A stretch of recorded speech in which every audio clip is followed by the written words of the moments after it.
Hello world, myself AK and I am back with another video.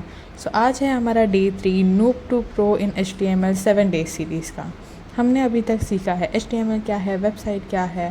फिर last जो हमारा video था उसमें हमने जाना एलिमेंट टैग्स जो बेसिक वाले हैं वो क्या रहते हैं, कैसे काम करते हैं, और ख़ुद की पहली वेबसाइट बनाई थी। इफ़ नहीं देखा है प्लीज़ मेक श्योर आप वो देख लें। आज हम बनाएंगे हमारे कोड को और सुंदर सुंदर, मतलब ऐसे नहीं बट ऐसे।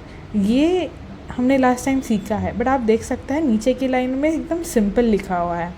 इसको अगर मुझे चाहिए कि वो थोड़ा और बेटर दिखे, ओके, तो हम उसको ऐसे बना सकते हैं, बोल्ड, इटैलिक, अंडरलाइन, ये सब का इस्तेमाल करते हुए। तो वही सब हम जानेंगे हमारे फर्स्ट हाफ में आज। तो HTML टेक्स्ट फॉर्मेटिंग में आएगा BIUM and strong. Okay, so without any further adieu let's start today's video. अभी हम सीखने वाले हैं सबसे पहले तो कि ये मैंने एक बेसिक कोड बनाया है जिसमें और कुछ नहीं, बट जो मेन हम सीख रहे हैं वो P वाला पार्ट है, पैरा वाला। ये जो आप देख सकते हैं, this is bold, important, italic, emphasised, underline etcetera. अभी अगर मुझे उसको बोल्ड करना है, बोल्ड मतलब क्या, वो डार्क हो जाएगा, राइट, और थोड़ा बड़ा हो जाएगा साइज़ में, तो मैं डालूँगी B और उसका एंड B और दोनों के बीच में बोल्ड ये शब्द। मुझे पूरा सेंटेंस बोल्ड नहीं चाहिए, वो हेडिंग नहीं है, मुझे बस वो शब्द चाहिए, राइट। नेक्स्ट आएगा स्ट्रॉन्ग, ये भी बोल्ड ही करेगा इम्पॉर्टेंट इस शब्द को। अब आप बोलोगे दोनों में फ़र्क क्या है? साइज़ सेम है दोनों का, फॉन्ट का भी, लेकिन जो दोनों बोल्ड हो रहा है इसमें फ़र्क क्या है? इसमें आप देख सकते हैं स्ट्रॉन्ग इम्पॉर्टेंस, सीरियसनेस या अर्जेंसी के लिए। ये कब यूज़ होता है? अब फॉर एग्जांपल कुछ रीडर्स रहते हैं, गूगल रीड करके बता रहा है हमने क्या लिखा है PDF में, तो वो कुछ कुछ जगहों पे एक स्ट्रॉन्ग वे में हमें पढ़ के बताएगा कि ये इम्पॉर्टेंट है। बोल्ड को वो बस एक अटेंशन देगा। उसी के बाद हम यूज़ करेंगे I फॉर इटैलिक, जो ऐसे स्लैंट थोड़े से रहता है ना लेटर्स उसमें, एंड उसके ठीक नीचे है एम्फसाइज्ड, ओके, उसके लिए हम यूज़ करेंगे EM। अभी इन दोनों में भी फ़र्क क्या है?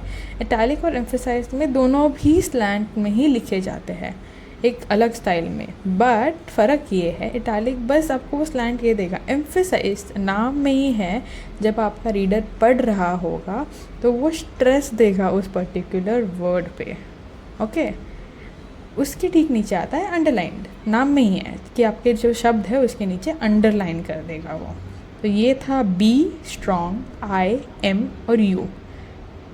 इसको अभी हमने देखा कि कैसे आता है। सेकेंड थिंग जो है वो है लिंक्स। लिंक्स में आते हैं दो चीज़ें। एक तो है, समझो आपके पास एक लिंक है यूट्यूब का फॉर एग्ज़ाम्पल, वो आपने डाला आपके कोड में और आपने बता दिया यहाँ पे क्लिक करो साइट खुल जाएगी। दूसरा है कि आपके फाइल में एक लिंक है जो आप अपने कोड में डालोगे, लेकिन जब आपका कोड रन होगा तो आपको वो लिंक नहीं दिखेगी, आपको बटन में नहीं, आपको दिखेगा वो इमेज। ये दो टाइप के लिंक्स रहते हैं जो हम HTML में डाल सकते हैं। अब ये कैसे डालना है ये हम देखते हैं अभी। स्टार्टिंग ऑफ विद जो पहली चीज़ मैंने बोली थी, ओके, हम ऊपर का चीज़ सेम ही रखते हैं। सेकंड इस पे आते हैं यूज़फुल लिंक्स क्या क्या थे। अब पहली चीज़ है P में हम डालेंगे क्योंकि हम यहाँ पे वर्ड्स यूज़ करने वाले हैं। तो लेट्स से मैं डालती हूँ चेकआउट।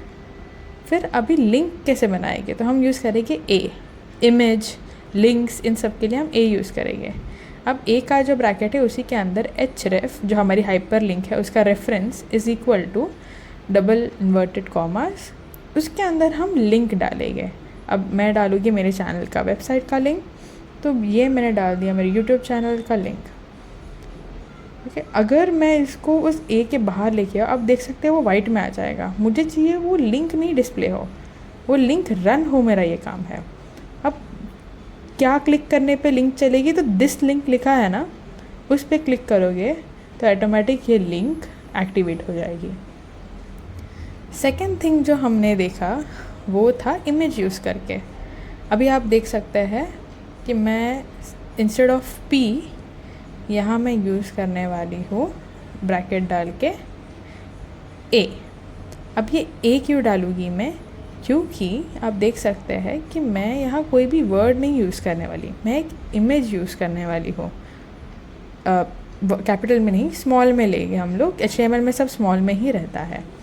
तो जो इमेज है उसका सोर्स, जैसे वहाँ पे href था, यहाँ पे सोर्स क्या है, तो ये कोई वेबसाइट नहीं है, ये सोर्स है या मेरे ही कंप्यूटर से, या तो मैं एक पर्टिकुलर फ़ोटो मेरे ही फोल्डर्स में सेव कर सकती हूँ, ये एक ऑप्शन है, बट रैंडमली उसका एक अलग से फ़ोल्डर नहीं बनाऊँगी, या तो एक अलग फ़ोल्डर बनाऊँगी इमेज करके और उसके अंदर सारे इमेजेस आएंगे। ओके, ये डिपेंड करता है आपका, अगर बड़ा कुछ कोड बन रहा है तो अलग से बनाना इज़ बेटर, सिस्टमैटिक दिखता है। तो ऐसे आपको ऑप्शन आएगा सिलेक्शन का। अगर ये बाहर की साइड है, अगर आपको फ़ोल्डर चाहिए तो आप इमेज टाइप करोगे तो देखो पहला ही ऑप्शन है इमेज। अगर मैंने उस पर क्लिक किया तो वो बताएगा अंदर ये ऑप्शन है, इसमें से कौन सा। अब ये तो आ गया यहाँ पे। अब उसके बाद और एक चीज़ करनी है आपको, सिर्फ सोर्स डाल के नहीं होगा। नेक्स्ट चीज़ इज़ आपको ALT डालना है। अभी ये हमें क्यों डालना पड़ता है, अभी फॉर एग्ज़ाम्पल ले लो कि आपका जो वेबसाइट है सामने वाले का इंटरनेट चला गया या कुछ प्रॉब्लम आया वेबसाइट पे, उसका इमेज लोड नहीं होगा, उसके बदले में भी कुछ तो आना चाहिए, राइट। उसके बदले में आपको आएगा जो आप ALT is equal to inverted commas के अंदर डालोगे, that will be for example ये AK इमेज। ये ALT के अंदर का चीज़ वो होना चाहिए जो आपका इमेज को डिस्क्राइब करे, सो दैट आपके यूज़र को पता चले वो क्या ढूंढने की कोशिश कर रहा था या क्या नहीं लोड हुआ है। तो अब मैंने कर लिया इसको सेव, रन एंड डीबग। अब मेरा जो आउटपुट रहेगा इन दो लिंक्स का वो दिखेगा। तो ये है हमारी वेबसाइट। ओके, ऊपर आ गया आपका टैब, यहाँ पे आपका लोकेशन कहाँ से, बिकॉज अभी आपका C ड्राइव में ही है, लोकल ड्राइव में, और ये आपके पहले की अंडरलाइन बोल्ड ये है चेकआउट जो आपने लिखा, फिर लिंक डालने के बाद जो लिखा वो बन जाता है लिंक। सो दिस लिंक, अब ये जो शब्द है ये कन्वर्ट हो गया एक लिंक में, इसके लिए वो अलग दिखता है, देखिए। और ये है वो इमेज जो डायरेक्टली हमारे जो कोड है उसने उठाई है हमारे फोल्डर से। अभी आप देख सकते हैं कि मेरा जो कर्सर है वो जब मैं लिंक के यहाँ लाती हूँ तो चेंज हो जाता है ऐसे उंगली केस में, एंड वो मुझे डाइवर्ट कर देता है मेरी वेबसाइट पे। अगर मुझे पीछे आना है तो मुझे बस पीछे का क्लिक करना है, दैट्स इट।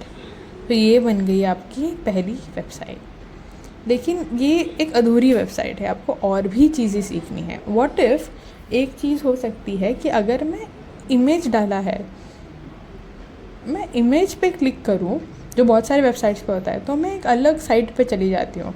वो हम कैसे करें, तो हम डालेंगे A, क्योंकि अगेन मैं कुछ वर्ड नहीं यूज़ करने वाली, मुझे इमेज के ही और लिंक्स के थ्रू ही जाना है।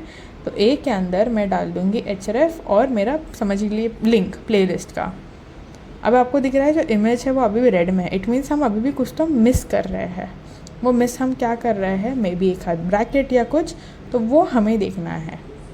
यहाँ पे है कि मैंने उसको एंड ब्रैकेट नहीं दिया, और दूसरा जो A का एंडिंग आता है वो यहाँ पे नहीं आएगा, वो आएगा लास्ट में, क्योंकि मैं चाहती हूँ इमेज पे क्लिक करने पे ये लिंक खुले।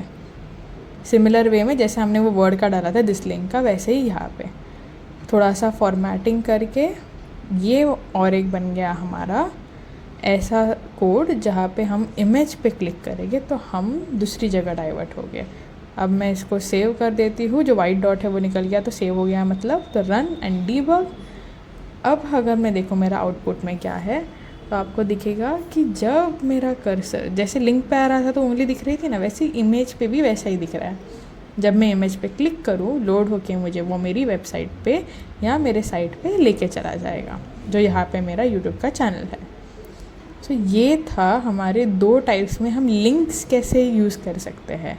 ये एक तो हो गया इमेज सोर्स, और एक तो हो गया आपका A करके href, ठीक है, आपका हाइपरलिंक का रेफरेंस।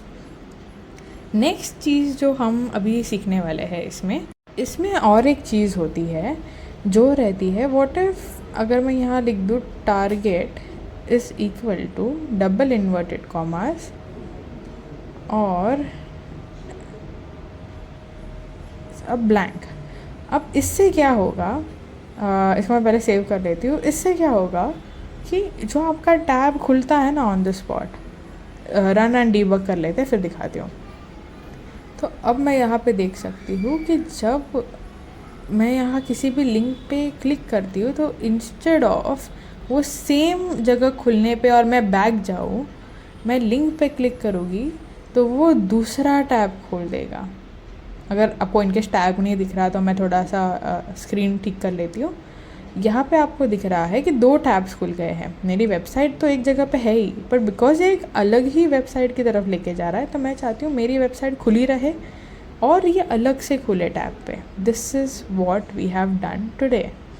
तो अभी ये सब तो हमने सीख लिया, हेडिंग क्या है, लिंक्स कैसे करते हैं एंड एवरीथिंग।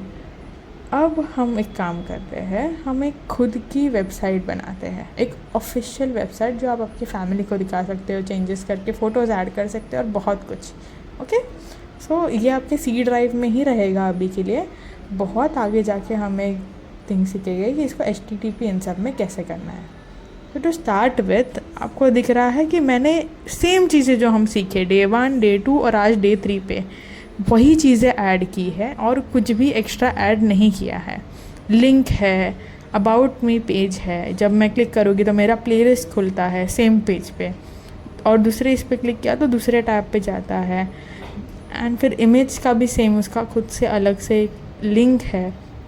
ये सब प्रैक्टिस जब हम खुद का वेबसाइट बनाते हैं, पहली बात तो हमें इंटरेस्ट रहता है, दूसरी बात हम बहुत सारी चीज़ें नहीं सीखते हैं। ओके, सो इसीलिए हम ये सब वेबसाइट बना रहे हैं। So this was it guys for Day 3।